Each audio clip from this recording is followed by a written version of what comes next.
All right, man. Thank you, Your Honor. Hello again, Paul. You talked so long, Paul, you made my mouth dry. I know. I know you testified earlier that you started this case early on. Yes, ma'am. That would have been December. I believe you said that following Wednesday, December 10th, I think it would have been. I think that's when they started sending me data. Yes, ma'am. Yes, okay. And you talked a lot about your process of intelligence analysis. Yes, ma'am. Okay. And just to make sure that I'm clear as to what you were doing, it's a cycle, you said. Yes, and ma'am. so you take direction from people who sent you to assist the DA's office, correct? Yes, ma'am. Okay. And so more or less your job was prosecutorial oriented. No, ma'am. Probably 90% of my work is done in the investigation phase. Okay. And so with this instance, though, because I noticed that there is a packet that you did develop. Yes, ma'am. It seemed to just center around Mr. Tellis only. No, ma'am. We develop leads on. I don't even want to say how many folks we develop leads on, and the analysis of those folks may last anywhere from an hour to. We probably spent 4 to 6 weeks in some cases while we were doing some other things, but following a certain lead till we had again moved that lead off the table. Okay. So as far as your intelligence packet, however, it does not include any other type of focus on other individuals. You're correct. Okay. And so as far as suspects or I know you mentioned about there being other phone dumps and that type of thing done. That is not indicated in your report. You are correct. Okay. And as far as getting information about that, I'd basically have to ask you questions about it. Is You that would, correct? yes, ma'am. Okay. All right. So assisting the DA's office, you said you don't do collections at all. I collect from collectors, if Okay. that makes sense. Yes, it does. And you make sort of an analysis decision, but you do that with others that are in the case. Is that correct? Can you ask that again, please? Yes, let me rephrase it.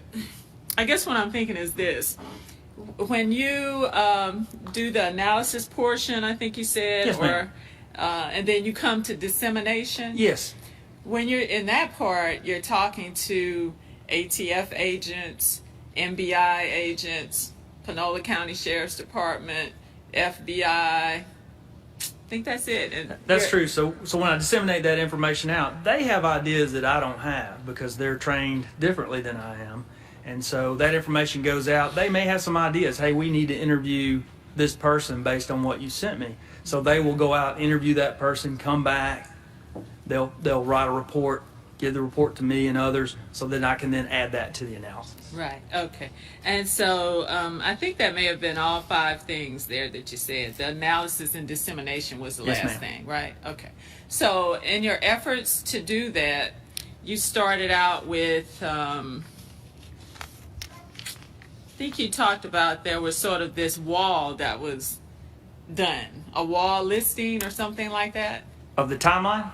Yes. Yes, ma'am. Of both the timeline and then I believe you talked about statements and things from other witnesses. Just a big wall that was something that you all used to guide you through. We would. I think the 2 things I referenced today were the different statements by the first responders. Bart Todd with the FBI did that one. Exactly. I did Jessica's timeline for the day. But you're correct. There was a big wall in that conference room that from time to time we would put stuff on so everybody could see. Okay. Yes. If you will. The first one. I'm going to just turn the first one on and then I'll ask you to come down a little bit, okay? No problem. All right. Number 7.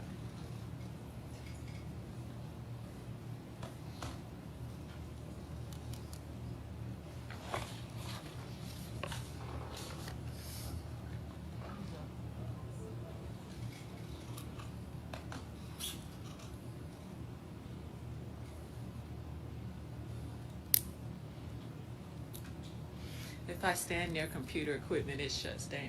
That's probably what happened, ma'am. Okay. I believe this is page 7 of your report. That's and correct. This is what data you analyzed. Yes? Yes. Okay. First thing would be Quentin Tellis, the phone tolls. Correct. That just means that, I think you said calls and texts. That's correct. Okay. And so his phone was a flip phone, more or I less, believe it was. pay phone, something like I don't that. usually ever handle the phones. The marshal does. They dump them, give me the. So I try to remember because I'm sitting across from them, but I don't have as much familiarization with the actual type of phone. The actual phone, okay. But to your knowledge, he was with Verizon. He was with AT&T. I'm sorry, he was with AT&T. Yes, ma'am. Miss Jessica was Verizon. Yes, ma'am. Okay. So in looking first at the phone tolls that were received, of which I believe he agreed or consented that they could check his phone. He consented to the phone dump. Okay. The tolls are received by subpoena. By subpoena. So in essence, he said, okay, here's my phone, you can check it. He did consent to the phone dump. Okay. So in making sure we understand, the tolls would be the calls and the texting. The phone dump is going to include, what else? It's going to include everything on that phone and in Quentin's place that hadn't been deleted. So anything he had been deleted wouldn't show up in the phone dump. Okay. So everything in the phone would mean what? The phone numbers, the contacts? Yes, ma'am. That type of thing. Okay. We saw that slide where I had Jacktown Caramel in the slide. Yes. That came from his contacts, for instance. Okay. Pictures, that kind of thing. Yes, ma'am. Okay. Now the last thing that we have listed there is Quentin Tellis' phone location data. That's correct. Okay. You remember us talking about the fact that Mr. Tellis was AT&T phone. That's correct. And that there was something called NELOS. Correct. And that you had not received NELOS, or in other words, you received it, but it wasn't something that you thought you could analyze. That's true. We get two types of phone data back on location data, and the jury's seen both types. One is that cell site data, those cones from the towers. The other is that precision location data. We talked about Jessica's RTTs. Quentin's data would have been NELOS, which is Network Event Location System, I think is what that stands for. That's what AT&T calls their RTTs. Okay.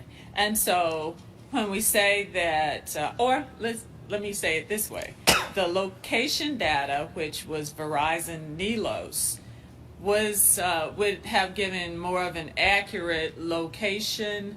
Had it been good NELOS data, it very well could have.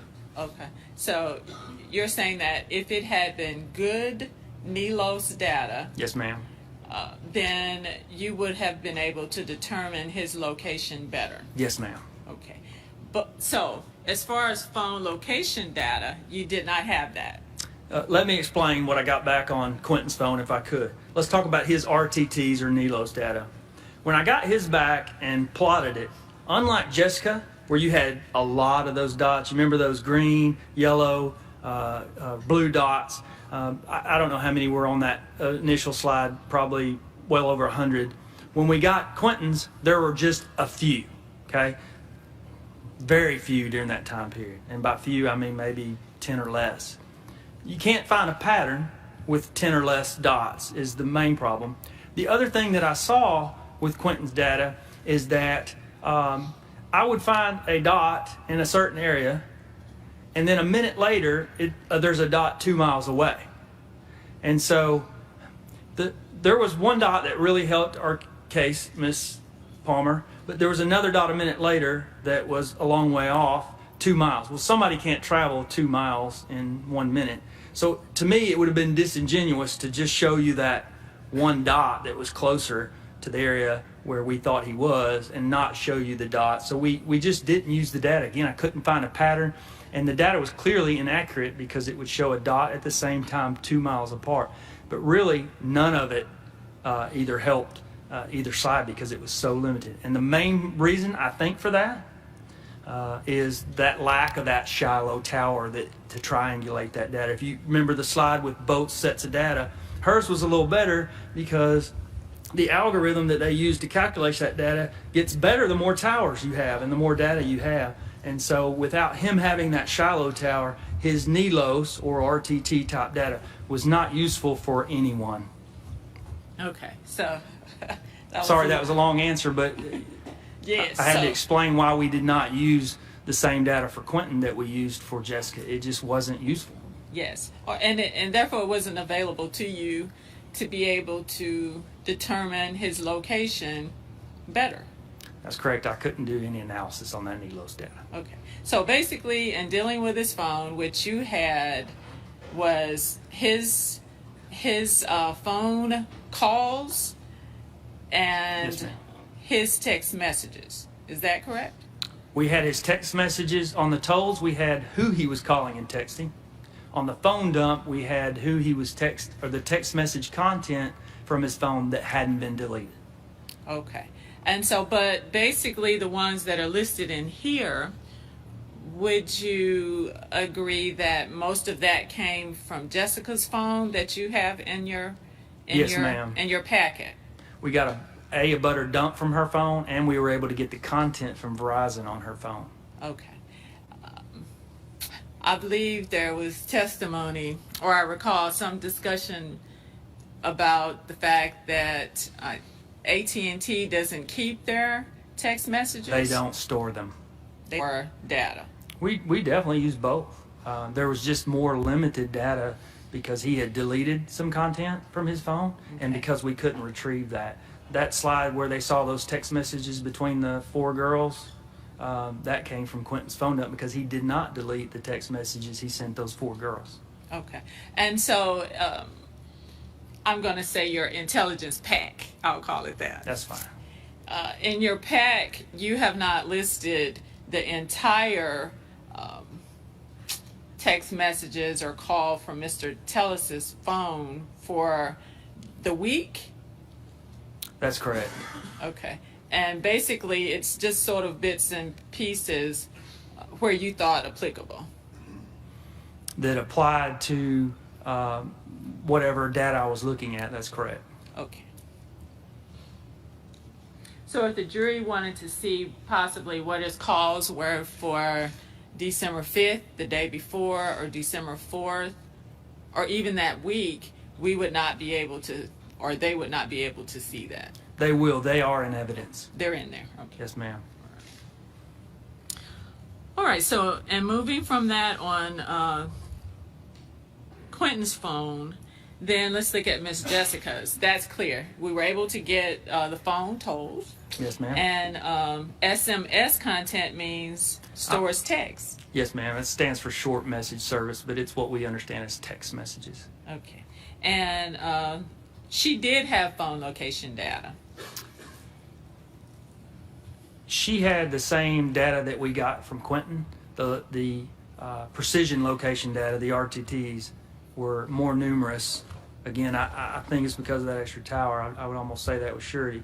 But it's the same type of data on both phones. Okay. So you're just saying that from her phone it was better because she was with Verizon. The precision location data was. Now the cell site data, most of those slides that I showed the jury with the cones, that's good on both phones. That comes back to what I was telling the jury about phone companies trying to make money. Okay, that's going to be the same on both phones, the accuracy of that data. Okay. And the cell site data, do you mean that you would take a phone call and it's got some type of, tell me what you would call That's that. when you just go through the closest tower and sector. Those are those images of that dot where the tower is and the sector that the call goes through. Okay, so if we take a phone number, one phone number, and that number is going to connect to the nearest tower. That's correct. Okay, and so that's what you mean when you say the cell site data. Yes, ma'am. Okay, so you had a list of numbers and took those numbers and plotted it into, I believe you called it something else. No? What did you call it, your program? Is that how you came up with I use that directly out of the phone company program. All phone companies feed that data into the same. It's a website. They're required to update it monthly so that you have the latest data. I go directly into that, plug that tower and sector in, and it creates that map for me. Okay. So the maps that, well, before I get into that, so you talked about phone tower dumps. That's the entire tower. It is. Okay. So are you saying that you analyzed, or law enforcement analyzed the entire phone tower dump from everybody? Well, there were 20,000 phone numbers in the dump, so we don't analyze all 25,000 or all 20,000 numbers.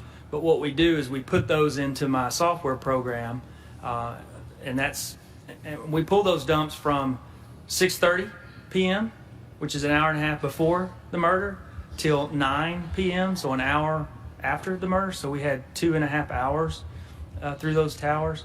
All of that information I can import, and that's a different program, Ms. Palmer. That's my I2 Analyst Notebook program. So if an agent came back and said, we just interviewed Bob Smith and his number is, I could go into my database, plug in Bob Smith's number, and see which tower and sector he had gone through and who he was talking through that tower and sector. That's the data we use frequently to look at individual names, addresses, and phone numbers that came up in the case. Okay. You did that just, let's see, if it was December 6th, did you do that the week of, at least once you started getting information, is that when you did the phone tower dump? The marshals did that search warrant on those phone towers. They put it in almost immediately. I remember Agent Meadows was actually on the scene that week. I mentioned I was out of town, and I remember Agent Meadows and I had a conversation probably on that Wednesday or Thursday about that. The marshals were getting that order. It came in very soon after that. I showed up at that meeting on Monday. I want to say I had that tower data very early that next week. Okay. And so you were able to analyze that? I imported it into my software so that for the next 4 years, I could use it to constantly run numbers and names and information against the towers. Okay. So there was just no active, in other words, what's your approximate of names that came back, names and phone numbers that come back? In the end, there are about 20,000 numbers now. I enter in those phone dumps, the tower dumps, that's going to be a lot because I'm catching people who are going up I-55 from Jackson to Memphis during that 2.5 hours. So you can imagine those are a lot of numbers that have absolutely nothing to do with our case, but we loaded them. But when I would pull tolls that I talked about, like on Keisha Meyer, let's say she talked to 200 different individual numbers over, those went in there too. So when I say over 20,000 numbers, that includes the tower dumps and all of the phone dumps, all of the phone tolls, everything pretty much that we collected that related to a phone number, that went into my database. Okay. So basically, it was considered a database, and yes, if a name came up, then that's when you would put it in and absolutely see if it was in there. Yes, ma'am. It wasn't like you went through 20,000 names and said, hey. Absolutely not. Okay. And so then that leaves us just with the interviews, the prior Quentin Tellis interviews, of which the first 2, I believe you were not present for those. I was not. Okay. I was, for the second interview, I was in the conference room, but did not sit in on the interview. Did not, okay. And I did not accompany the FBI to his house. Yes. And witness interviews, meaning? I attended a lot of those, but typically the way that worked is a lot of the interviews occurred at the sheriff's office. You'd have a couple agents usually do the interviews, and then they would come back into the conference room and brief everyone, including myself, what had occurred in that interview, and then they would generate a report which would go into my computer so that I could, again, run names, numbers, addresses, those kind of things against all of that information that had been collected. Okay. So it's your position that pretty much every witness interview that was done, you had an opportunity to review it. That's right. Talk to the agent or get a copy of that report. Doesn't necessarily mean I was sitting on the interview. Okay. And there were probably, well, I won't say probably, there were definitely some interviews that occurred in that first week that I heard about later because I was not present in the conference room when those agents would have came out. So I had to catch up, I guess you'd say, on interviews from that first 7 days. Is it possible that there was one done that I don't know about? Absolutely. I wasn't there those 7 days. Okay. And then just lastly, the evidence from the scene, and then any other interviews, the last ones that Yes, ma'am. that Quentin had done, and then the videos from the stores. Correct. Okay. All right. So I know you talked about the wall listing of like the statements that the firefighters, Yes, ma'am. And other emergency responders that they did. Yes, You ma'am. mentioned about in those statements there were some inconsistencies. Yes, ma'am. You've been in the courtroom and you've heard the testimony of have. those individuals. I believe that was on Tuesday, for the most part. Yes, ma'am. And would you not agree that pretty much every single one of them, as far as the written report, gave an identification or at least a name that they thought Miss Jessica stated was Eric? I would agree that a lot of them said that they heard a sound that sounded like Eric. Mm-hmm. But I was always suspicious at the number of individuals that said they actually heard that from Jessica. Okay. You did not go to the scene either, I was correct? not at the scene. You weren't there? No, okay. ma'am. And I know that when we moved from saying Eric to Derek, Yes, ma'am. do you did you have an opportunity to look at a law enforcement report that inquired to Miss Jessica about whether or not it was her boyfriend or not? I do remember one of them asking if it was her boyfriend. Yes. And Chuck Tucker, maybe? I think it was Chuck. Yes. And her previous boyfriend, his name would have been Derek, correct? No. Was not Derek I don't know of a Derek that was her previous boyfriend. she had dated? Or had a relationship with, may have the last name incorrect, Derek Holmes? They never had a boyfriend-girlfriend relationship that we were able to determine. Okay. He's the one that Quentin gave us the name, saying that Derek Yes. Holmes had been stalking her. Derek Taylor? We looked at Derek Taylor, but again, no direct connection to Jessica. She wasn't Facebook friends with him, no phone contact. We couldn't find Okay. any evidence. He was dating a girl named Iris, and I Okay. think they'd had a long-term relationship. Okay. So it's your testimony that there was not a single report in it that spoke about an individual whose name was Derek and had a previous relationship with her? I never heard that. Okay. And then lastly, in looking at the phone itself and Miss Jessica's phone, I believe that there were two names that you discussed with Jay Correct. about one spelled with a C and one with a K that were actually in her phone. Yes, ma'am. Okay. I know that said there were no Facebook connections or anything like that. Other than being friends. Other than being friends. Are you aware that I believe it may have been Agent first name Tim Douglas? Tim Douglas, that he had conducted those interviews. However, there were no swabs or anything done of those two individuals. I don't know if they were swabbed or not. I can't testify that, but I did sit in with the testimony that Ms. Rogers gave, and I did not hear their names on the list of submissions. Okay. All right. Ms. Rogers? The from Scales Laboratories. Oh, yes. She Okay. I remember her repeating everyone she tested. Catherine. Yes. Catherine, and I Okay. did not hear either name on her list. Yes, as being submitted. Okay. Doesn't mean they weren't swabbed, but it certainly means they weren't submitted, at least as far as her report shows. Yes. And so those individuals had been, for lack of a better word, excluded, but to your knowledge, not swabbed. We looked at them and just couldn't find anything connecting them to Jessica in any way other than being Facebook friends. So with the name having been Eric, Yes, ma'am. and that seems to have been the consistent name, would it not seem to law enforcement that additional steps would have needed to have been taken to outside of Facebook and that type of thing to determine their involvement? We did. I mean, I Okay. feel like we did Okay. to some degree. Now, again, I'm not the collector, as you remember, and swabs may have been taken. I don't do that portion of the investigation, but I will testify to what I know, which is we did look to them at some length and could find no connections to Jessica. Okay.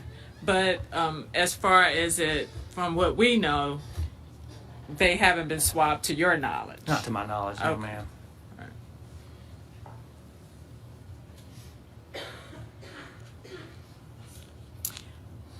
Okay, there was another moving from the suspects that were on the wall Yes, ma'am. to a timeline. Yes, I ma'am. believe you talked about. Yes. And so you were able to make a timeline or deal with the timeline based on what was in your phone? Is that how you came up with? Anything that came up. So Okay. all the information that we had from the phones, but even if somebody came in and said, I saw Jessica at the store at 5:29, we would put that on there. If we saw she entered the video at 5:24, that was on the timeline. So it was a chronological timeline of everything we knew about Jessica, including technical data as well as interviews and video surveillance, anything we could have. Okay. So as far as December 6th, there was a timeline, however early and however late it was on there. Is that correct? Yes, ma'am. Okay. So clearly her movement, clearly her being with Mr. Tellis early that morning, Yes, being with Keisha earlier that morning. correct. She was actually with another individual. Are you aware of that? That George Mister earlier that morning. She wasn't with him, but I think she had met him at a convenience store, a different convenience store. At some point that morning, I think she bumped into him, but she wasn't with him as far as we know. Okay. Let me rephrase that. On the timeline, sometime that morning, she had also met, That's correct. and that would have been at another store, Boss Store, I Yes, believe. ma'am. And that would have been close by Eureka. It is. It's kind of on the other side of, it's, where Eureka starts to cross under 55. I can't remember the exact location, but yes, it's on Eureka over there. Yes. I don't pass by it very frequently, but I remember it from early on in the investigation. Yes. And included in the timeline. Yes, ma'am. Okay. And that person was also one of the ones checked out, more or less. Absolutely. And Miss Keisha was checked out as well. She was, absolutely. Okay. We pull records, I didn't just look at the tower information on those individuals. We pulled their phone records as well. Yes. Okay. Were you aware if there was any type of video footage that dealt with her meeting with Mr. Mister? I don't know, I'm sorry. I don't remember. Okay. I think that people saw that footage and reviewed it, Yes. but whether or not it was collected, I don't remember, and I don't think so. Okay. I don't think they saw anything on that video that would make them want to do a search warrant and get the whole video system. Yes. We have to justify typically why we do those things, and I don't think they saw anything that would make them want to do that. Yes. Okay. And so then, as we spoke about earlier, there were obviously other people who were spoken to about whether or not they had any involvement. Yes, ma'am. Okay. All right. So now I want to direct you. I think I've talked about most of that. I want to direct you to the cell phone analysis. And before I go back to your packet, I have a question that has to do. Cell phone analysis itself is not something that's 100% science. I think I asked the Dr. Hickerson that. The medical science or cell phone data is just not a 100% science where you can determine exactly where a person is located. I would agree with that. Okay. You can't always determine where someone's exactly located with a cell phone. Yes. You mentioned something about Starkville, so I can't now tell where my daughter is. That's She's right. up there, but I can't tell her exact location, correct? She's probably getting somewhere close to that stadium right now, I bet. Yes. Okay. And so what you're doing throughout your process of trying to determine where a phone call originated from Yes. is your best guess. Is that how you would characterize it? There's some analysis involved in when it switches towers and where individuals, and as I said, we use that for leads primarily, and that Mississippi State example is probably the best example I can give of how we would use that information as a lead to go collect other information. Okay. But for the most part, with cell phone data, you have to couple it with something else. I know you mentioned about you look at a video or something like that and try to get the time as best you can, or to get a location. Yes, in my field, the more data sources that you can have that confirm something, definitely the better. But there are times that we can use cell phone data. For instance, if you told me that you were in Starkville right now and I knew you were using your phone and it was pinging in Batesville, Mississippi, that would be a pretty good data source to bring in and say Miss Palmer was not in Starkville at that time. So I won't say it can never be used by itself in a case, but it's definitely stronger when you can add it to other sources of information. Okay. But typically it's approximate. You agree with that? When you collect historical cell site from the phone companies, it's rarely exact like we're used to a GPS type system. Okay. The the company's making an estimation is the word I would use of your location.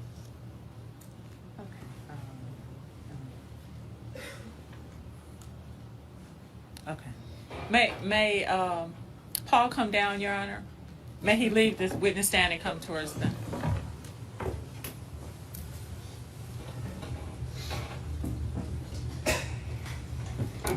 Okay, so on this first one that you have, I believe it lists where the known M&I would be from the video at M&M's store across from Quentin's mom's house. That's where the phone is estimating she's located, and we know she's at M&M. Okay. That would be good. And then all the rest of, let's say, the green, that was from 6:33 to 7:30. Yes, ma'am. Say that again. That would be the known. That would be where she was during that mystery hour. That's every time the phone estimates where she is between 6:30 and 7:30. Based on, that would include both her location data as well as, I guess, the triangular. It doesn't include the cell site data. That's just that, again, that's that phone company reaching out saying, where are you so that I can route your next call. It's just that data. Okay, so it's just the cell site.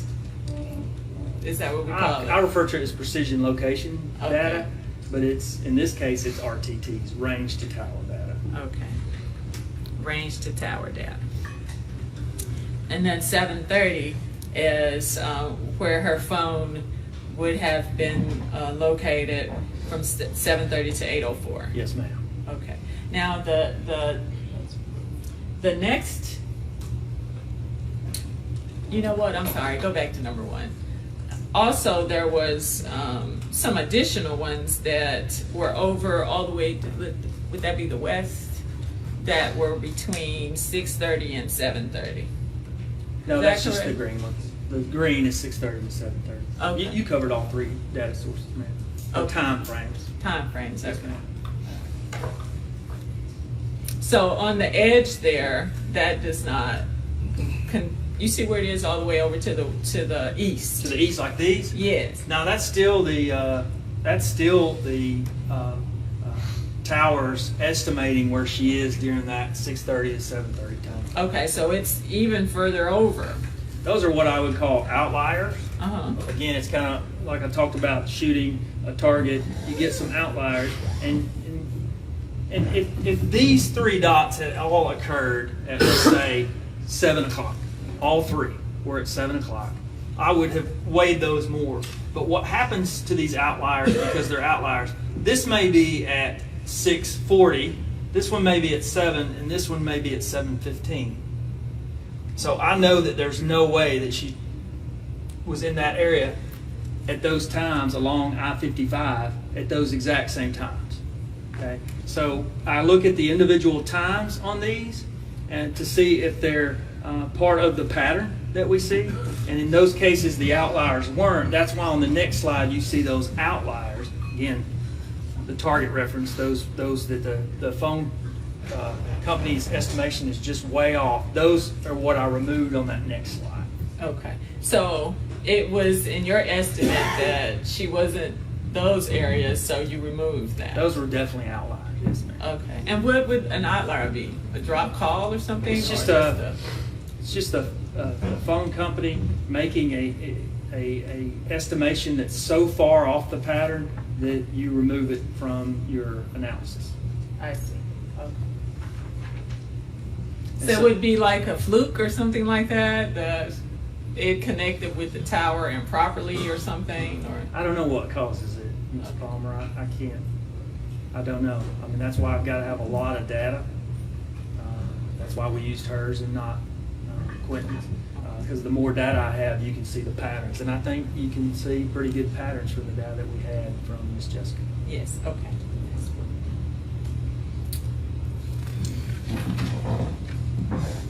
All right, and then this next one here, you mentioned about having shifted it half a mile east. That's correct. Okay, what would allow for that? I was just trying to get the known locations over where those locations actually were. So the location data could have actually been more to the west, I guess, if I'm asking this properly. So what this slide is doing is, on that previous side, the towers were clearly estimating where she was in the Cortland area, about a half a mile to the east. Now, I couldn't always do what I did here in every situation because there are a lot of things that affect those estimations. Had there been skyscrapers or large buildings in Cortland, had the weather changed dramatically, all those other factors that affect the guesses, I would not have done this. But we're talking about a pretty small area in Cortland with no large buildings, no significant weather changes, and so I was comfortable doing this analysis the way I did it. However, please remember that we never put Jessica in an exact location at any point with this data. We were just using it to get leads that led us to all the other data in the slideshow. Okay, so this was approximate also. I would say yes. I mean, it's an estimation, absolutely. Okay, because in the previous slide, it was half a mile to the west, and so you shifted it. I did shift it based on the estimation versus the known location. Okay, and so the known locations moved also, didn't they? The blue? The Yes, known I moved all of the data to the east, absolutely. Okay. So why would you move the known data? Why wouldn't you leave that at the exact location if you knew where it was?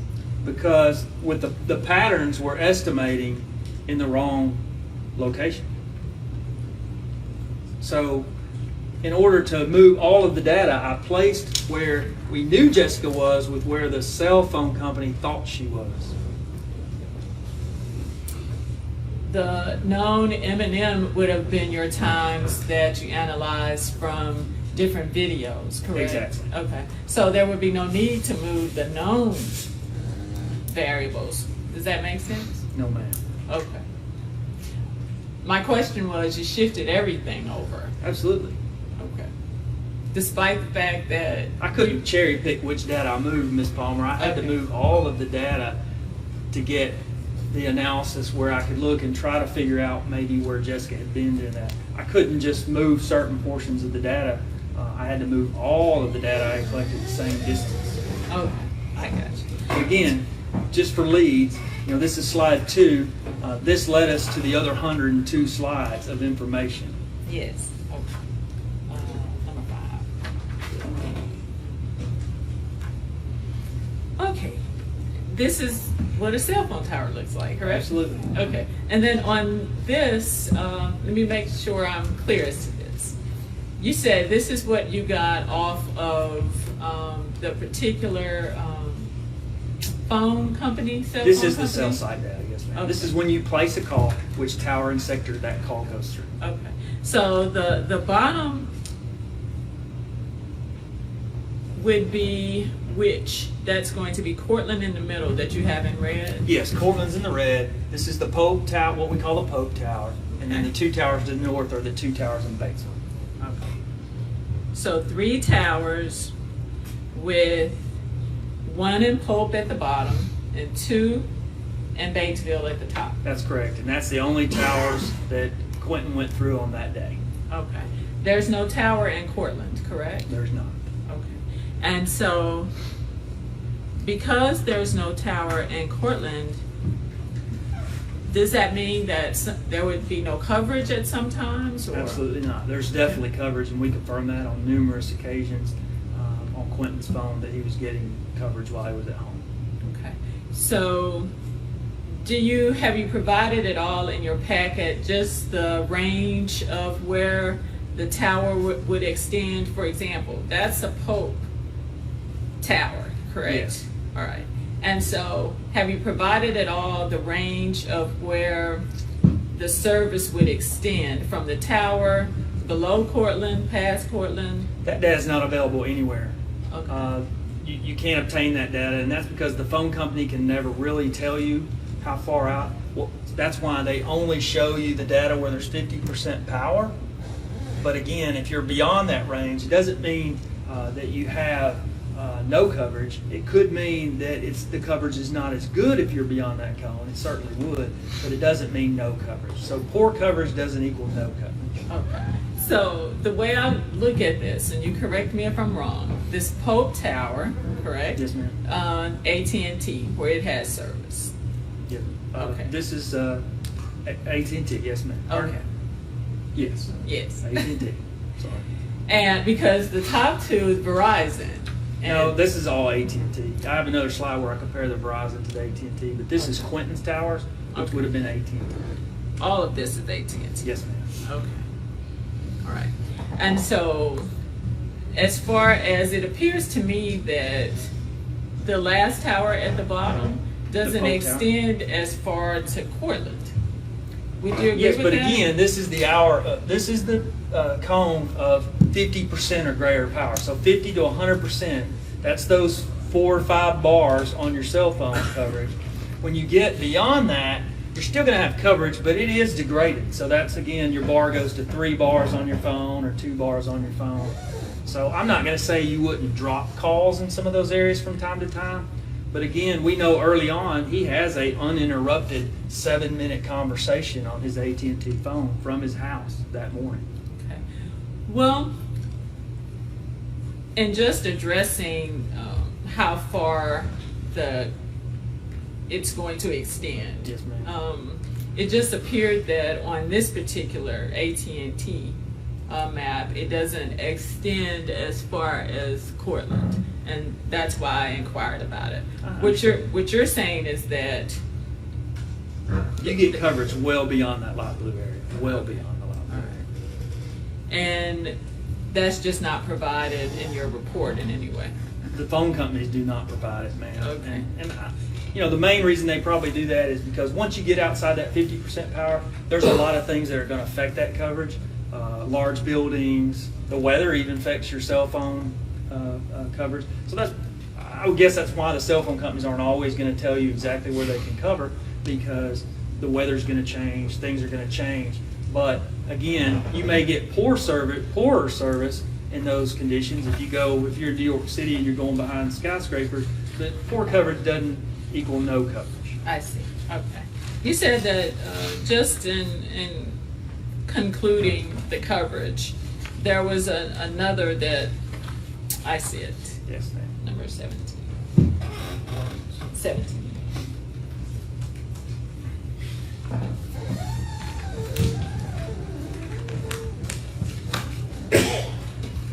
Okay, so that's the one that shows both. This is Yes. Jessica's Verizon phone, Okay. and the one to the right is the one we just looked at. Okay. Yes.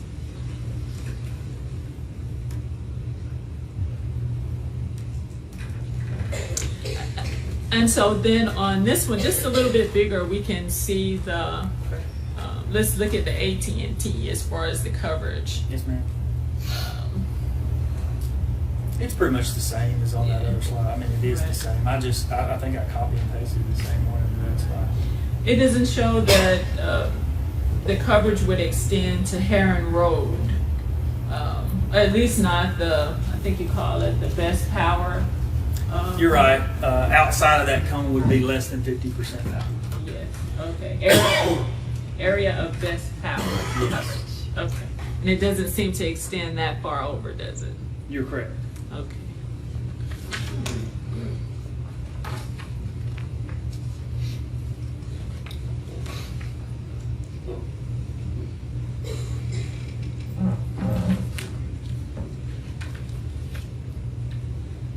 I don't want to keep you standing. That's You may okay. sit. Okay, thank you.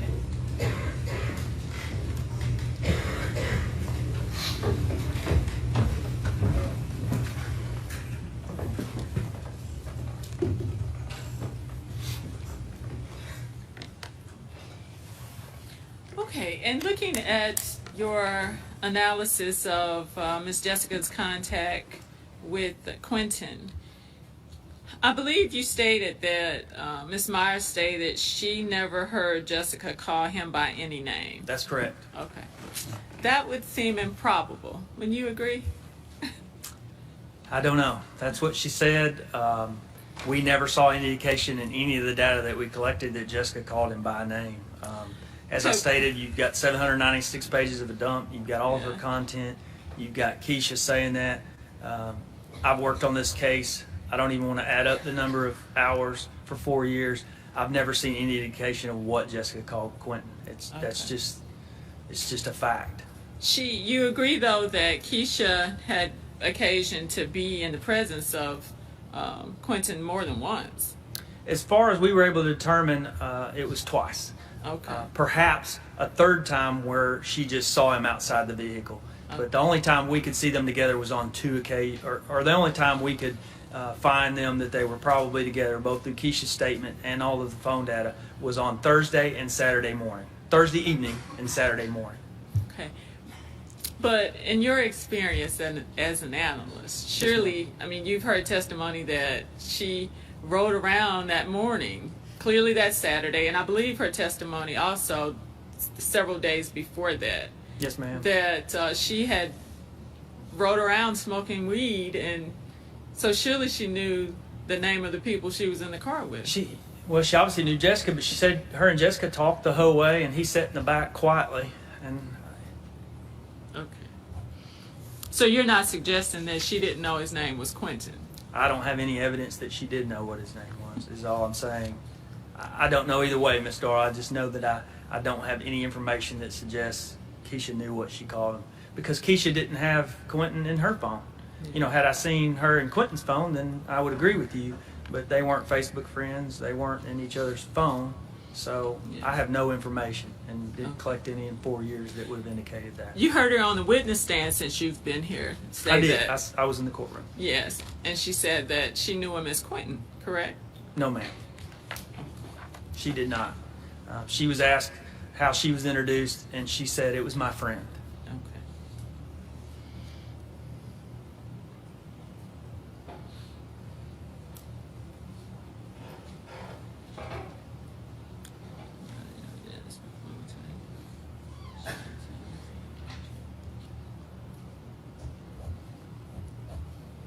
And your knowledge regarding the first, well, I withdraw that question. And Ms. Palmer, we dumped Keisha's phone as well through consent. Yes. So there were no text messages where Jessica said, "Hey, how's that Quentin guy?" So there was other data sources that we could look to see what she called Quentin, and we didn't find them. Okay.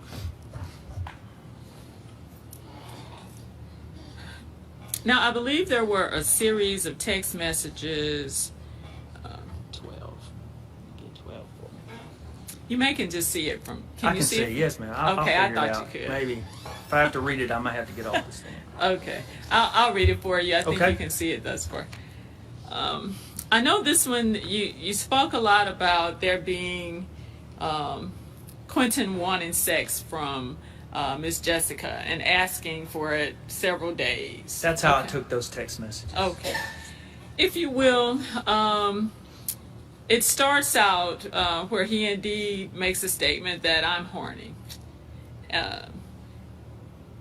Can you read that from this far, or would you? If I could have the hard copy, would that be? Oh yes. appropriate? May I proceed with you, Sean? If you tell me what slide, I'll be glad to go to that slide. That would be probably the best way to do that. Yes. Thank you. Okay. And we're on what slide? Okay, number 12. Number 12. Yes, ma'am.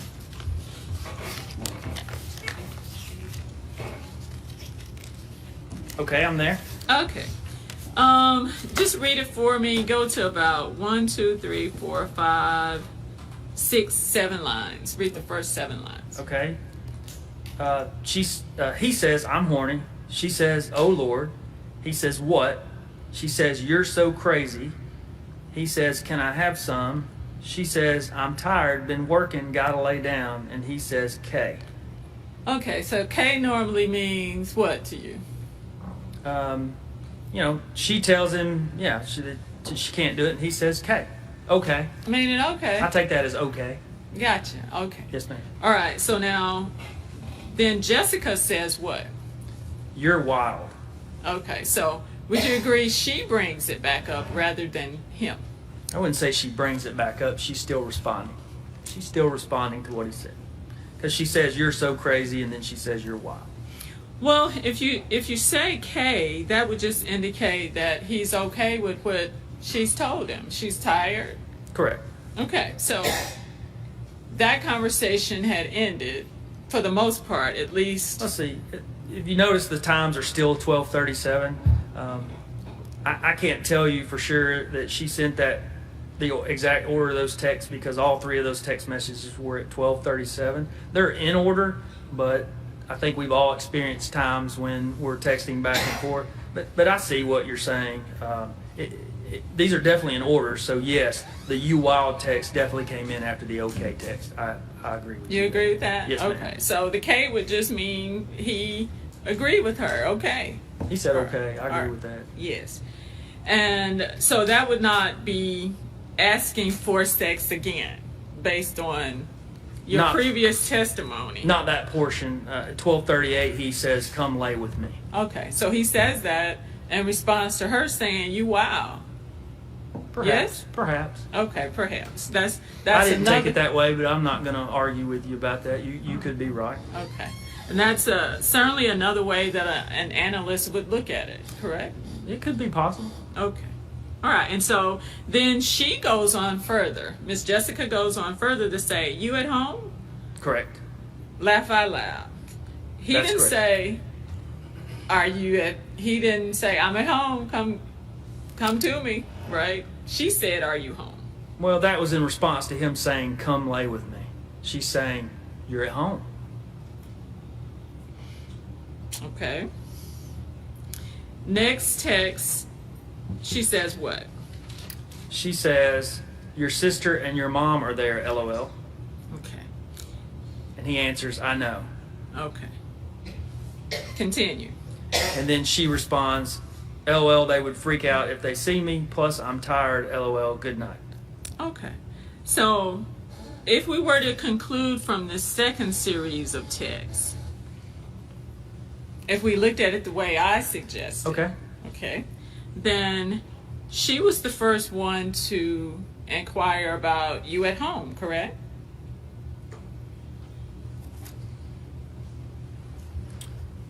It was 2 minutes. I agree in the order that it's in. At 12:38, he said, "Come lay with me," and at 12:40, she said, "You at home?" Yes, I agree. Okay, you agree.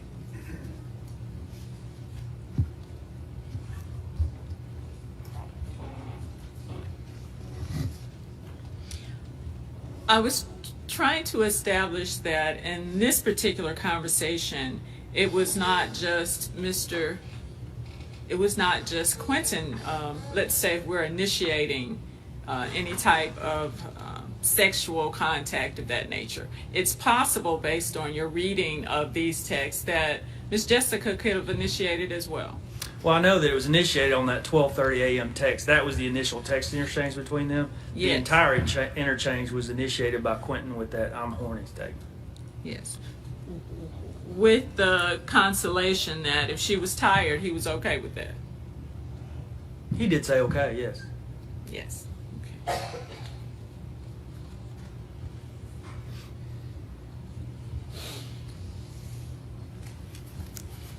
Right. If you will, let me move you to December 5th, which would be number 14. Yes, ma'am.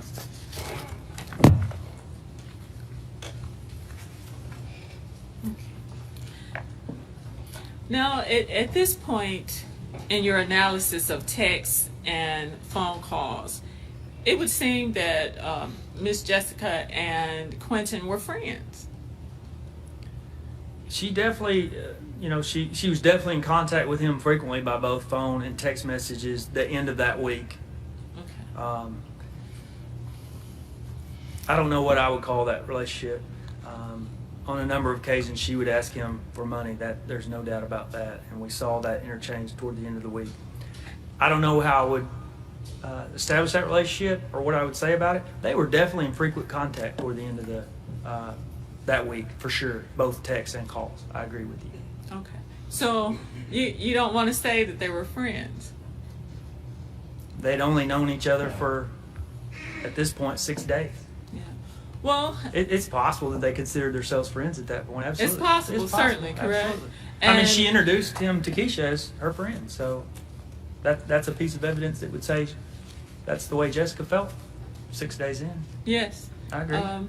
Yes, and further, you also have knowledge throughout your intelligence analysis that he had indicated he took her to the doctor, to the hospital. Correct? He told us that, and we know she went to the hospital, so that's two pieces of data that validate each other, yes. Right, and He definitely knew she went to the hospital, there's no doubt about that. That's right, and that he went with her, correct? He told says he you did, that. yeah. He says he did.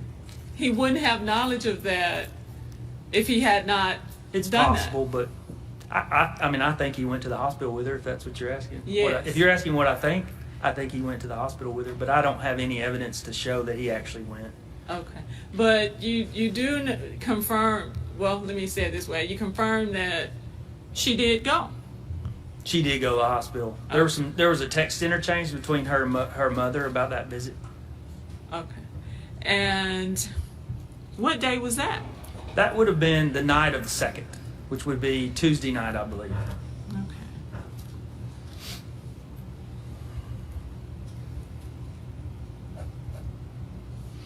Okay. So that interchange about "I'm horny" was the same night, if that makes sense to you, just early in the morning the next day. Just earlier in the morning. Going over, yes, earlier in the morning.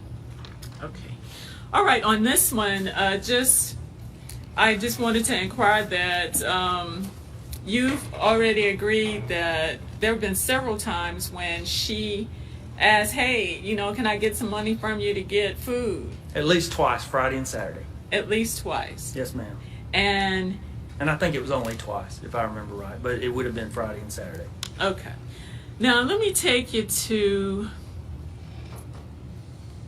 this is where her phone went crazy. Okay. All right. What slide? Same slide. Oh, same slide. Okay, we haven't moved yet. I'll move it quickly. All right, you see where it's a little gibberish? Will you give me some money so I can go get something to eat? That's what she says. That's Yes. my interpretation as well as yours, I think. Okay.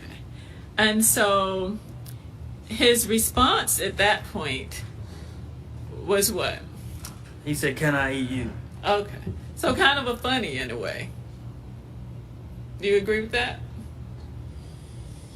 I would say it's funny, but I see what you're saying. You see what I'm saying I see about what that? you're saying. I Okay. do. So, because then the very next text from Quentin says what? How much you need, bae? How much you need, babe? Yeah. Yeah. So he's, instead of saying, "Hey, I want some sex right now today," Right. Basically, he's just saying a funny to what she just said. Can I get something to eat? And he's like, I can eat you. Right? Okay. But then he gets serious, more or less, to what she's asking. Yes. How much you need, and he refers to her as bae. He does. Okay. Now, the text at the bottom, Yes, ma'am. would you agree, is just kind of, I guess, directional. It is. Where you at? I can come by. Come now. Okay. Yes, Waiting ma'am. on you. Correct? Yes, ma'am. Okay. Thank you.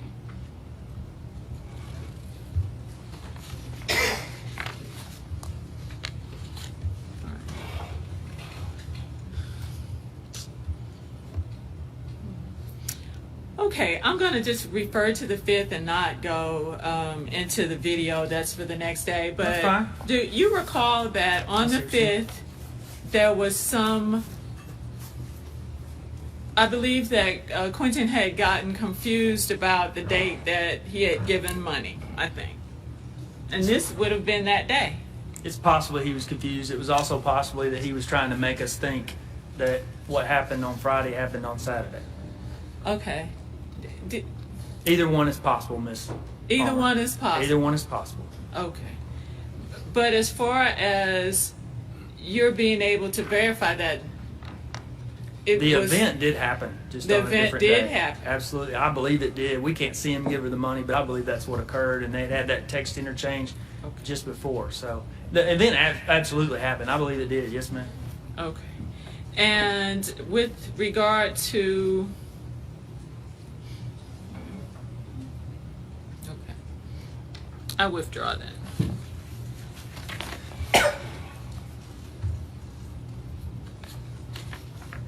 Okay, so we're pretty clear about the timing of what went on that morning. Yes, Miss ma'am. Jessica had gone someplace in the Eureka area earlier. Correct. She had then come and pick Quentin up. Correct. And, Quentin had gone to the store. I think she stopped at Boss's on her way to M&M, if I remember correctly, Miss Darla. That's correct. And after Bosses, then picked up Quentin, correct? That's correct. Okay. And so then that's when the ride started. That's when it started, and then they go pick up Keisha, and then they ride around together. Gotcha.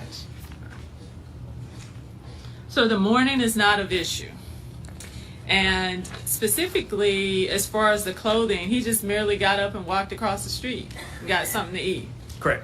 You agree with that? Okay. I think he told Agent Meadows he got a chicken biscuit or something like that. Yes.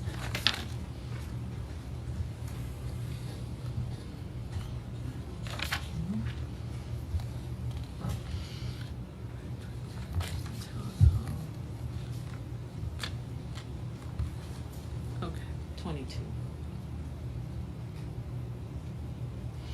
Okay, on this one, it's the white Suburban leaves the Tellis home. Correct. Okay.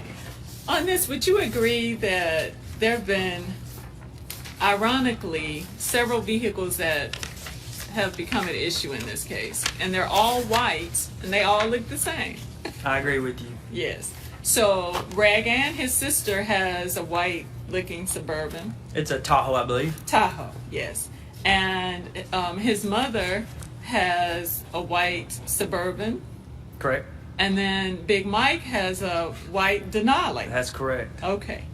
So this right here on this particular one, can you tell which one it is? That appears to be a Suburban. Yes, Okay. ma'am.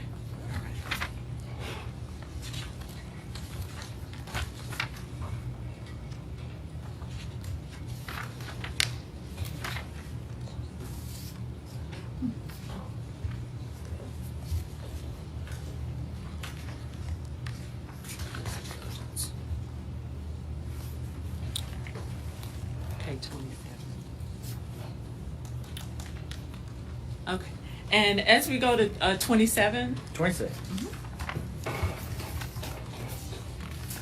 Okay. all right, there is, you spoke about this Shiloh Road. With that tower, that's going to be the weaker spot for,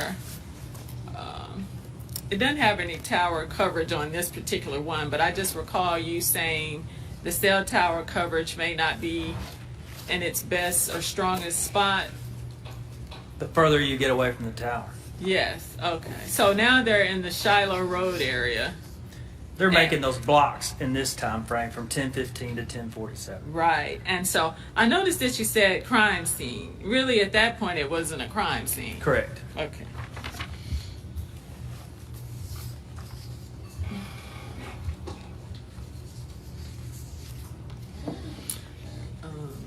Just 28. Okay. And then the very next one on 28, I'm just referencing again that it's showing the coverage just appears to be below Cortland again. Same. They're outside that range at 50% power, but they're still getting. She's obviously getting coverage because she placed a call and it went through that tower. Okay, gotcha.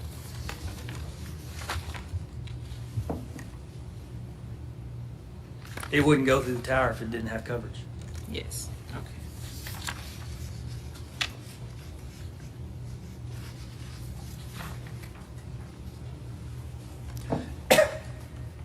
Course indulgence.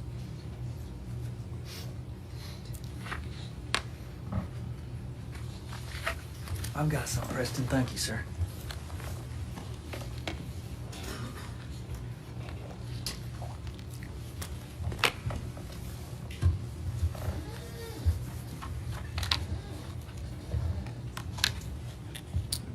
Here we go. 34.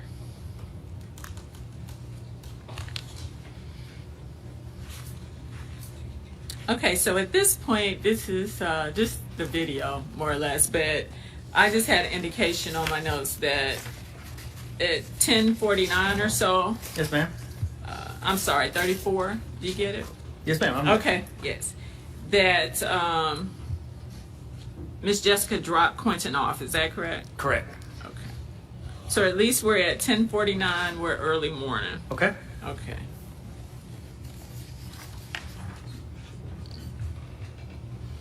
And I didn't cover this, but he's changed clothes. He did. Okay. Has long sleeves on, red hat, red shirt. He's changed into what I would consider warmer clothes than that Yeah. T-shirt that morning. Possible that he didn't know when he first woke up. It's gonna be cold. Yeah, it's it's gonna been be warm cold the day like that. before for sure. Right. Okay, let's go to 37. Okay. Okay, this is a lot of calls. It is. And these were all calls on Miss Jessica's phone. They were. Okay. And this would have been 11:05 to 5:29, right? Correct. Okay. I see that what's identified is just the, her phone number is going to be that 9894. That's right? correct. Okay, ending in those four numbers. That's correct. And she's making the calls. She's making and receiving calls. Yes, okay. And is there a reason that none of these calls have been identified outside of the ones that we're familiar with? They have been identified. Okay. Well, I mean, as far as listing it on here as to who the calls were from to that kind of thing. On the cell site data slides, I did not do that. Okay. I know who every single one of those numbers belongs to. Okay. Was there a reason that you didn't list it? They weren't relevant calls. Okay. And that's the determination you made. Yes, ma'am.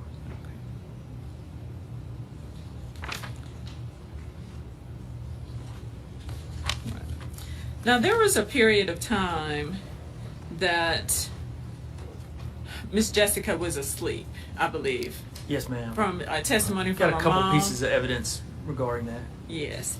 And there was also a period of time, or in other words, it was activity, not showing activity on her phone for a couple of hours. Yes, from 2:21 to 4:23. I can't tell you when she took a nap, but I can tell you her phone was dead for almost 2 hours. Okay. And so you also said there was a period of time that on Mr. Tellis' phone there was no activity. At some parts of the day, that's true. Okay. And part specifically was during the time that you're saying the murder occurred. In the evening, yes, it was dead from 5:34 from the time Jessica picked him up until 6:17 when they're in Batesville. He did place one call, and then it was dead again from 6:17 till 7:42, and then it essentially wakes back up, and it's pretty active the rest of the night, except for that 14-minute period from 7:46 to 8 o'clock. Okay. So would you agree that the very same thing could have occurred? In other words, Could have took a nap in that period? Could have been, I think there was an indication that he was indeed at home. So He went to Batesville during that part of a large part of that time frame. Plus, he told us that that him and Jessica were together during that later part of that time frame. yes, but the part after that, you've been able to confirm that he was, at least by phone, or you can't tell that, can you? What times are we talking about? The latter time, 6:17 to 7:42. We know he was in Batesville at 6:17. Mm-hmm. Just like Jessica, he came back into the Cortland area at around 6:30. Mm-hmm. He says that they were at his house till around 7, and then she left. But again, we have no indication of anyone leaving that area until 7:26. And yes, his phone is dead during that entire time that you're discussing. Okay.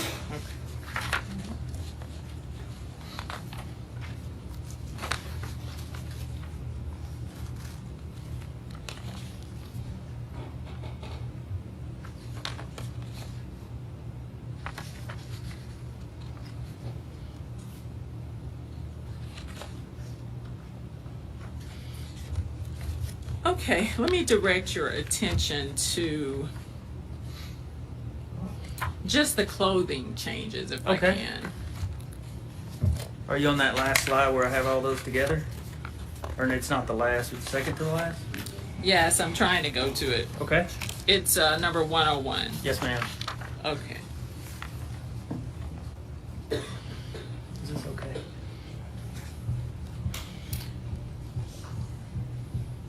So, would you agree that it appears he's got long sleeves on in all of the photos?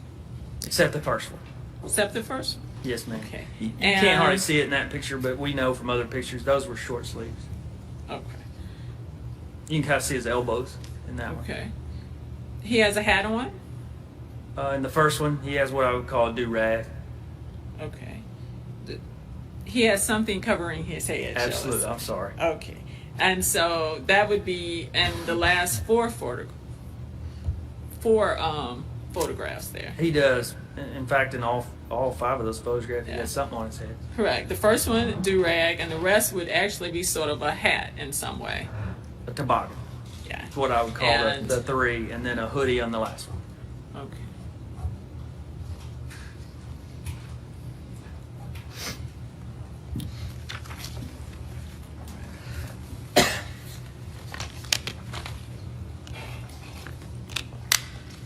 Sorry.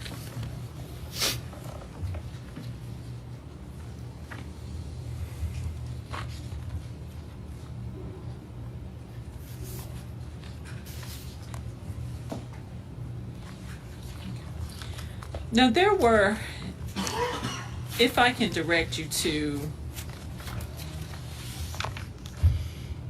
sort of some of the discussion that you had with, or some of the discussion that Agent Meadows had with, about the interviews, because you participated in some of them, correct? I did. I was either in the room or behind the screen Okay. in those interviews. Yes, and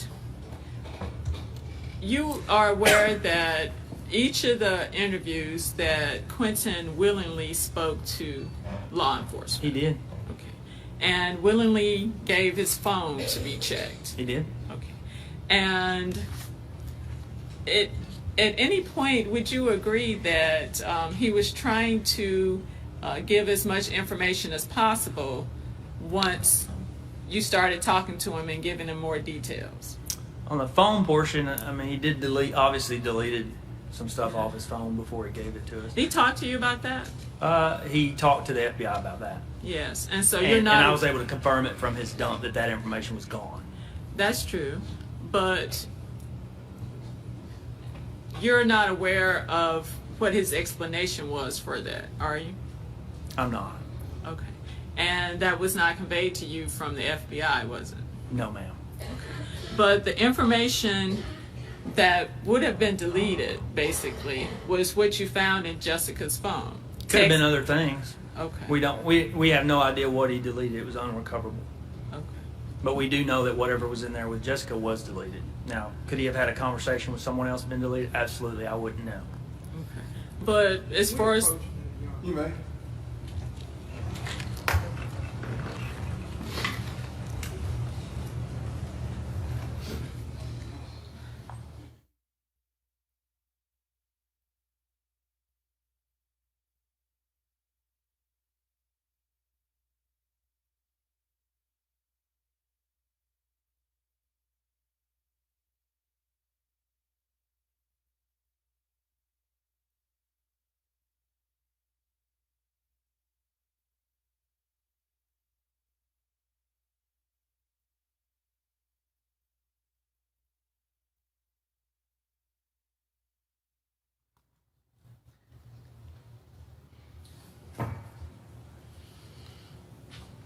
You may continue.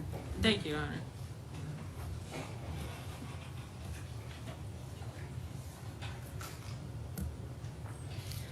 I think I was asking about that Mr. Tellis was trying to answer the questions as best he could, and at some point said, well, let me see if you got something different from what I'm saying.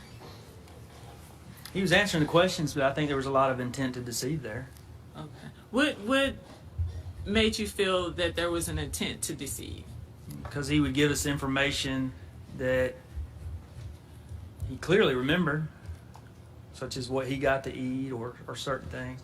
But then when it had anything to do with Jessica, he would either give us a different time frame or say it didn't happen until we presented him with data that conflicted what he was saying, and then he would change his story. So to me, that seemed like there was intent to deceive.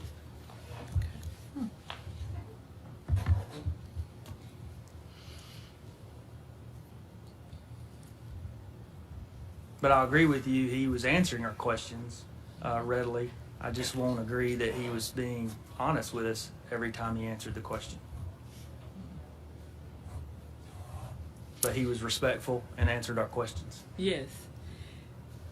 Do you agree that some of the information that you presented him with, because, well, let me say it this way, you were considered to be the cell phone specialist. That's primarily why I was in the interviews, to show him the data that was on the cell phone, but also a lot of the images from the video. Okay, right. And so the information, I think at some point which you stated was you were right on top of her cell phone. You agree with that? I don't remember if I used those exact words, but I probably told him that we had them together, and that was the movement to Batesville.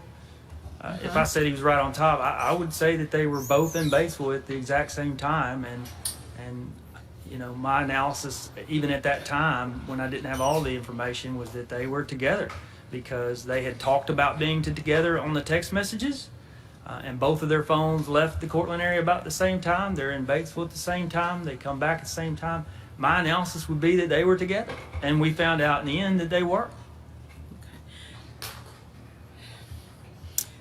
This second interview occurred a year later? Was it 10 months later? You're talking about the first interview in Monroe or the second interview in Monroe? Well, the first interviews had occurred in December of 2014. Yes, the Monroe interviews were about a year later. Yes, About a ma'am. year The first later. Monroe interviews were about a year later. I agree. Okay. And there was a lot of discussion about whether he was at the Sandbox. There was. Yes, whether he had gone to Batesville to go to a liquor store, I believe. Right. Going to Batesville to the hospital. Going to Batesville to the Taco Bell to get her something to eat. Is it your opinion that that was just not his efforts to try and recall the events, and this was a year later? We were trying to pin down the events of December 6th, and you're asking my opinion and what I believe, and I believe that if you were with someone the final day of their life, most of the day, and they were horrifically burned, and you found about that soon after that, you would remember the events of that day. That's just you're asking me what I believe in my opinion, and that's what I believe, and that's my opinion, is that he should have remembered more details about that day than what he was giving us initially. Okay. He recalled everything in the morning, correct? He did, quite correctly. Yeah, and you verified that, correct? We did. Okay. And then there was... But that made it all the more confusing that he couldn't recall the afternoon, but he could Right. recall very specific details about the morning. He recalled that at some point that he had indeed gone to the sandbox, correct? He did, but as far as we know, he didn't go to the sandbox at all any time that day.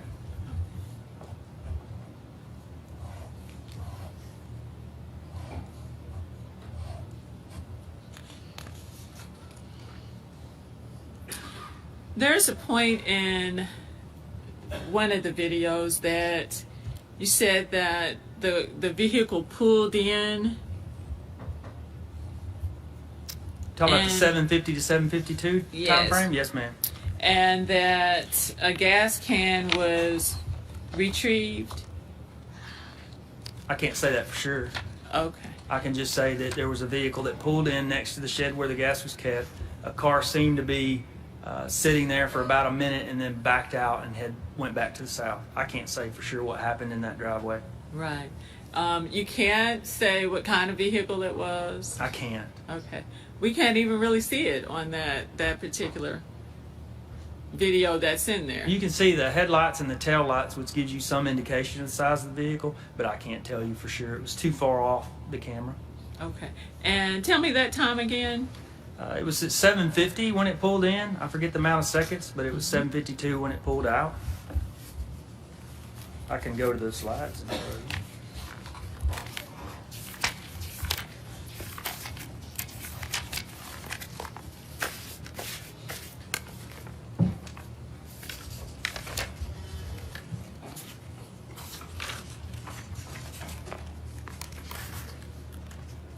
It was 7:50 and 26 when it pulled in, and 7:52:08 when it pulled out. By my calculation, it's roughly a minute and a half, a little over a minute and a half. Okay. So we can't see the vehicle. You can't see a person, male or female, anything like that. That's true. Okay. Could it be a possible pull in, pull out because they were going the wrong direction? Possible. They sat there a minute and a half. Yeah. Pulled in, pulled out. If you watch the video, it stopped for a little over a minute. It's not shifting around in that driveway. I watched a lot of cars coming in and out there at night. You would see often the lights shift around behind that shed, especially if they were going back to that trailer. You would see lights through the woods. You could just see flickers of light. In this case, you just see the light toward the end of that driveway. And I think we saw in the other videos where there were cars backing out, you could see how they would back out and where the lights would go. This particular car seems to be sitting still for a little over a minute and then it backs out. Okay. That's just what I see on the video. Right. But you can't see a person or anything. Absolutely not. Okay. And so, are you aware that the person who drove by, or at least the call that came in, was it something like 7:58? The call that reported the fire? Yeah. It was at 8:07. 8:07. Okay. So, you're saying that your position is that from 7:52:08 the car pulled in. 7:50 the car pulled in. 7:50 the car pulled in and got a gas can, drove to the scene, Yes. which is Heron Road, and Yes. that takes how long, your estimate? 3 to 4 minutes. So that would have took that car. If they pulled out at 7:52, they would have got back to the scene about 7:55. Okay. 7:55. Yes, ma'am. Then doused her in gasoline. Yes, ma'am. Then traveled back or ran or what? Travel back in the same Travel back vehicle. In the same vehicle, okay. And do you have, there's no evidence that suggests that the person traveled back in the same vehicle, is there? No evidence to suggest that. But Okay. if you traveled to the scene in a vehicle, you would have had to leave the scene in the vehicle because the vehicle wasn't there when the fire was reported at 8:07. Yeah.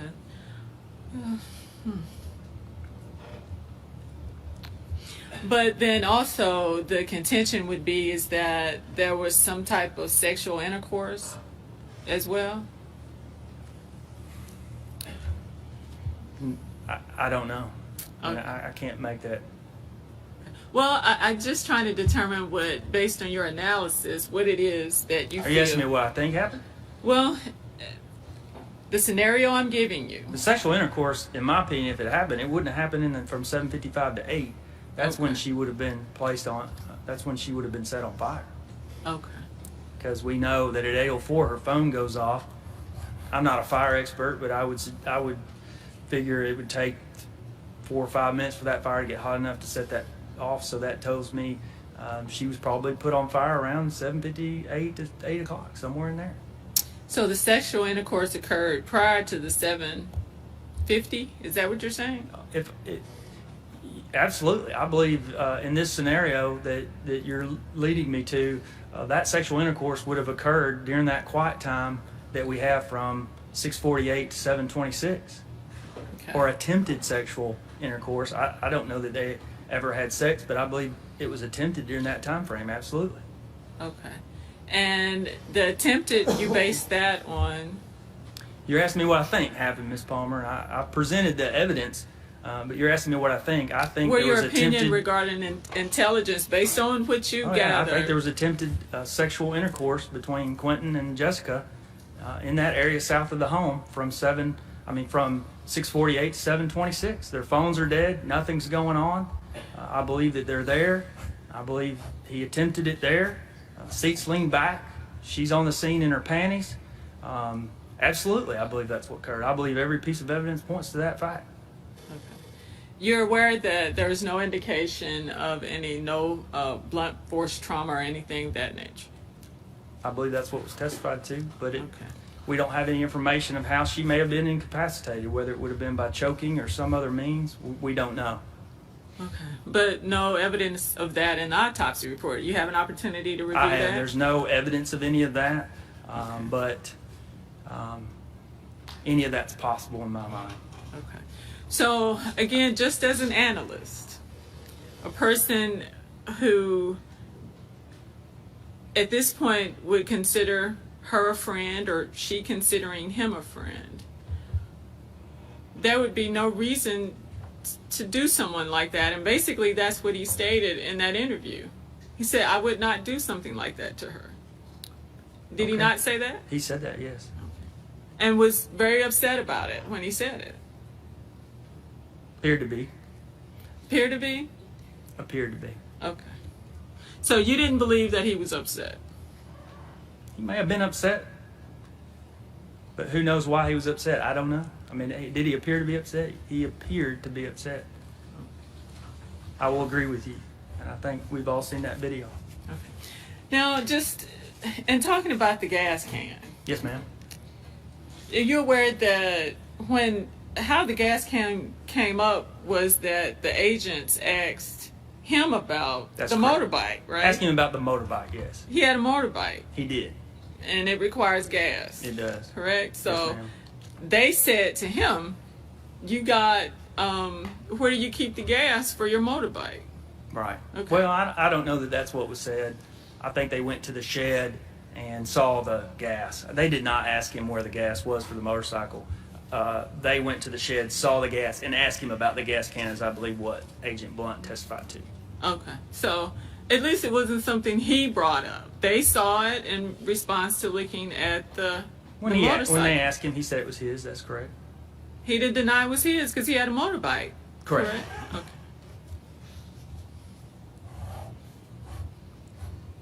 And there's no additional evidence past that being at his house that he even handled gas can or anything of that nature? Nothing. I don't have any. You don't have any? No, ma'am. You're the intelligence You talking about analyst. after that evening? I mean, Well, please rephrase that question so Okay, I can ask let me you rephrase I can it. answer you specifically. there is no additional evidence that Mr. Tellis had a gas can in his hand that day Oh, no.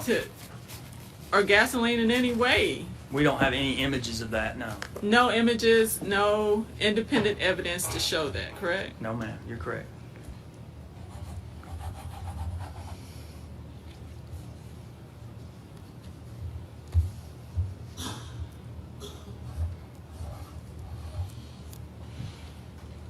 Now, there were some periods of time that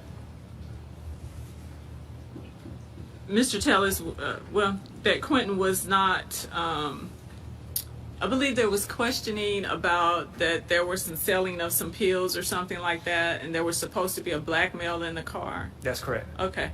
The statements that were made to him were not accurate, that someone had seen him in the car.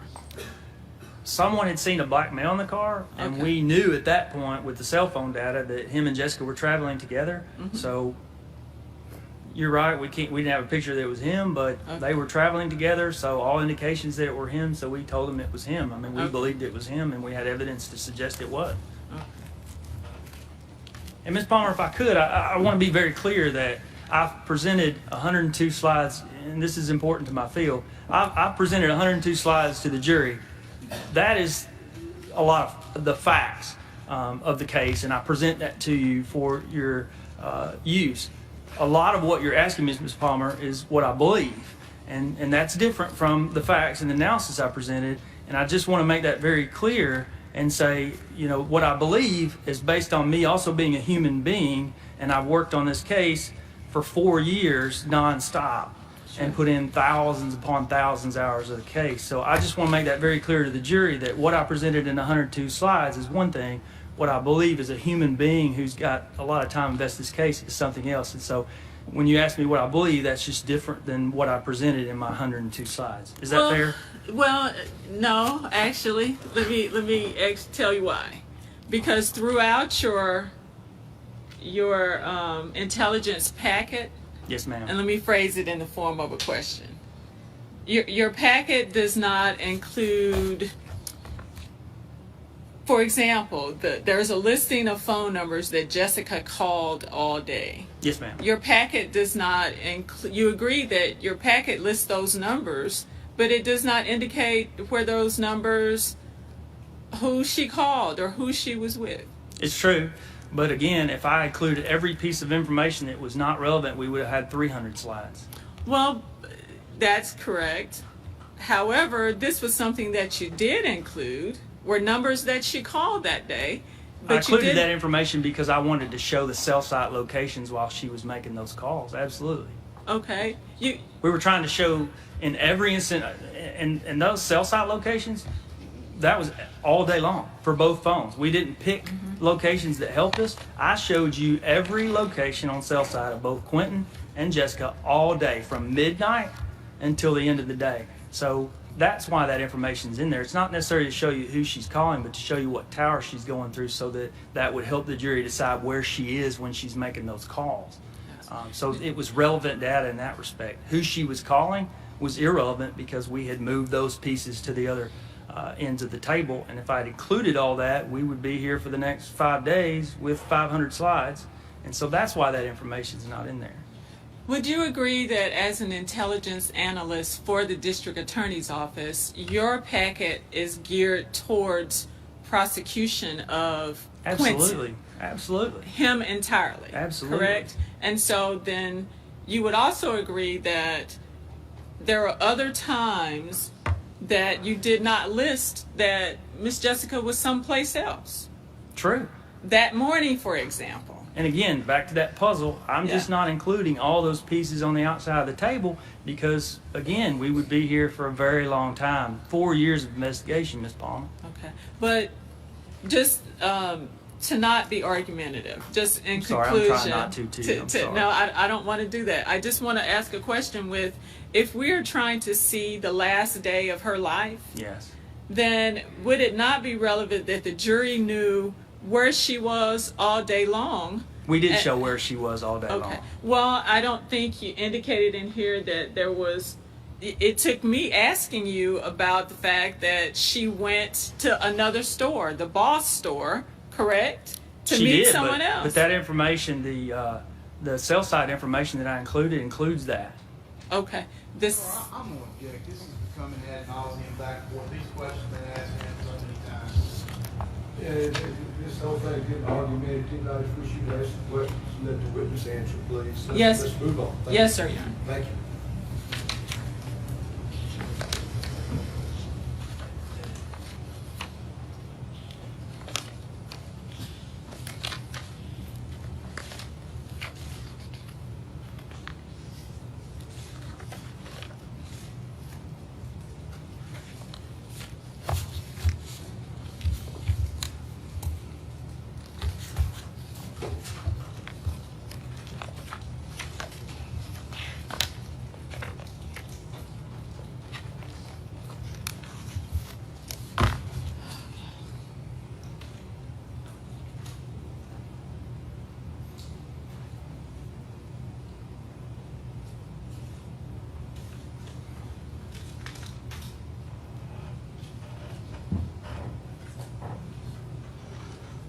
Court's indulgence.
Champion, you may redirect. It'll be very brief, Your Honor. Let me tell the jury, Mr. Hale, I excused. He did the examination of this witness, and I have excused him. Mr. Hale is being inducted into the Delta State Hall of Fame this evening. So it's very important to me that he not miss that, and so we're proud of Mr. Hale for that achievement. So I have excused him from the rest of the proceeding today. So that's the reason Mr. Champion is conducting this redirect. So, Mr. Champion. Thank you, Your Honor. Just for the jury to understand, the phone calls that Jessica made that day, they're included in Absolutely. the packet. So what the jury has over there includes that information. Is that Including correct? 7 days of text message content, all of it. To everyone, not just Quentin. You have it all. Now, this information, as far as Jessica's phone calls, was given to Mr. Peterson and Ms. Palmer way over a year ago. Is that correct? Well over a year ago. Probably a year and 4 months, year and 5 months ago. Have either one of them ever came up to you and said, I don't object to the relevance of when we got phone data and all of that. she made it an issue, Your Honor? I did not do that. Overrule the objection. You may continue. Did they ever attempt to contact you to find out who these people were? Your Honor, again, I did not put that at issue. I just inquired as to the listing of the names on the phone numbers in the record, and why did he not list them? That has nothing to do about when we requested I them. understand your objection, and I overruled it. You may continue. Did either one of them ever contact you to find out who these people were? Not those specific people. There were times that they asked me questions, but not those specific ones that she was asking about today.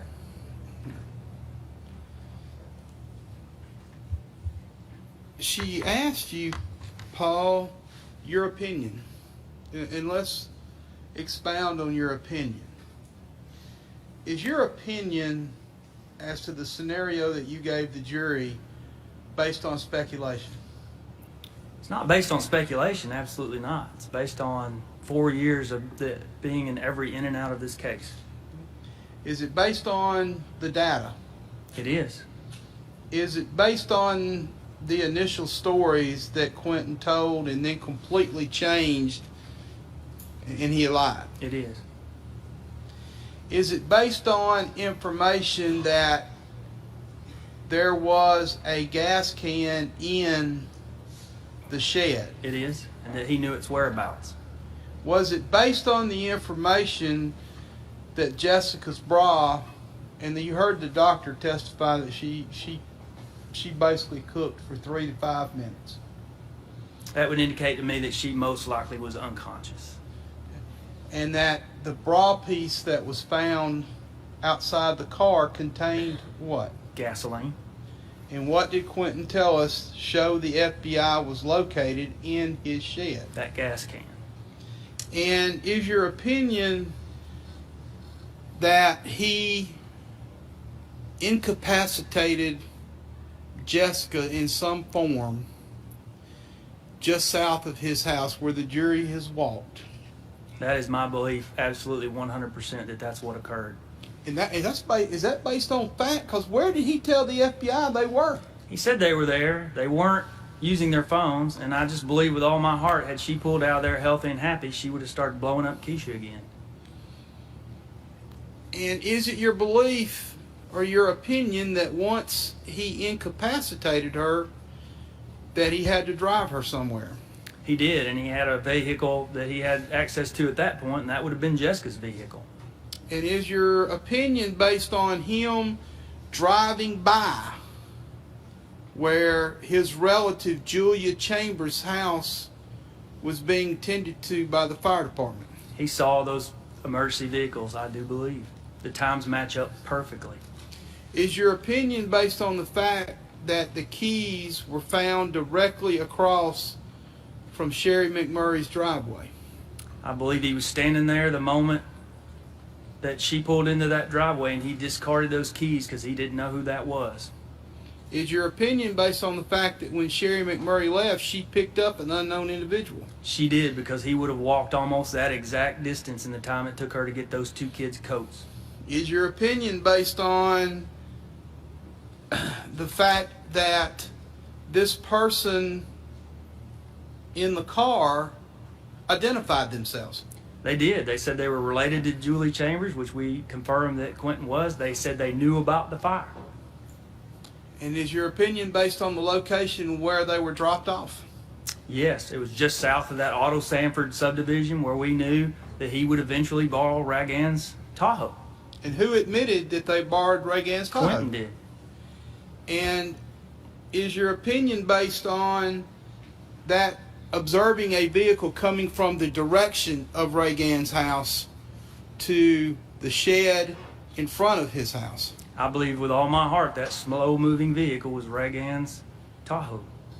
And is your opinion that he got the gasoline from inside the shed that he showed the FBI? The vehicle sits there about a minute. In my estimation, that's how long it would take to get out of that Tahoe, get that gas can, and get back in that Tahoe. And is it your opinion based on that he then drove to the scene and doused the car in gasoline? That car pulls out at 7:52. You would arrive back at that crime scene that the jury visited around 7:56. And what time approximately was it when the vehicle was headed north to? Again, 4 minutes to do all that. He's back on his phone at 8.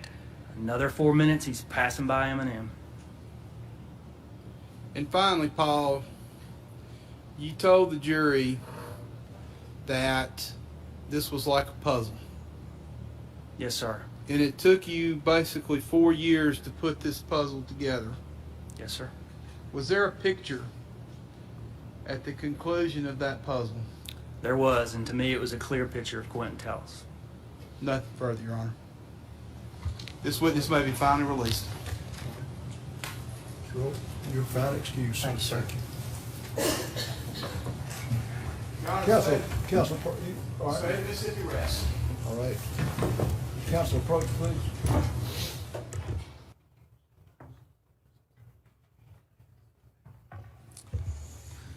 All right, the state has finally rested.